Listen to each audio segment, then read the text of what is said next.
puisqu'il y a une reconnaissance internationale avec l'Union internationale pour la conservation de la nature, l'UICN, qui a décidé de classer cette population en danger sur sa liste. Là encore, une évaluation qui est potentiellement optimiste, puisque l'ensemble des informations dont on dispose nous suggère que potentiellement, ce n'est pas du en danger qu'il faudrait, mais du en danger critique d'extinction, ce qui veut dire un risque que cette population, elle s'effondre, elle disparaisse à court terme.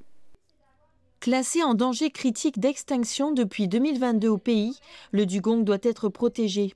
C'est l'objet de la conférence de presse d'aujourd'hui organisée par l'Agence néo-calédonienne de la biodiversité. À cette occasion, une grande campagne de communication et de sensibilisation a été lancée. Car si la Nouvelle-Calédonie abrite l'une des dernières et plus grosses populations de dugong, elle ne compte plus que quelques centaines d'individus. Une situation d'urgence qui doit alerter tout le monde. On a pu voir il y a quelques semaines, on a eu un cas vraiment concret en fait d'un dugong qui a été braconné. Quand il y a quelque chose qui se passe, on a besoin du public, il faut appeler le 16, il faut que nous derrière on puisse arriver le plus rapidement possible sur le terrain pour essayer de sauver l'animal, ou alors si c'est trop tard de pouvoir faire déterminer la cause de la mort.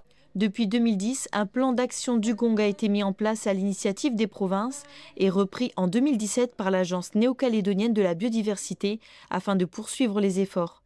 On a commencé une tournée des aires coutumières la semaine dernière.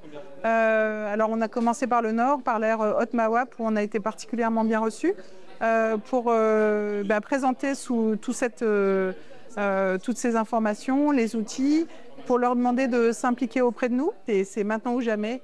Il nous reste quelques années pour réagir, pas plus. Sinon, on pourra dire à nos enfants qu'on a vu le dugong disparaître. Et je pense que ça ne sera pas une fierté pour nous, quoi. La population de dugong a chuté de 80% en 20 ans, l'homme étant responsable de sa disparition dans un cas sur 3, principalement à cause du braconnage. Le mammifère, dont le cycle de reproduction se fait tous les 5 à 7 ans, joue pourtant un rôle essentiel dans notre écosystème, puisqu'il contribue à maintenir l'équilibre des fonds marins.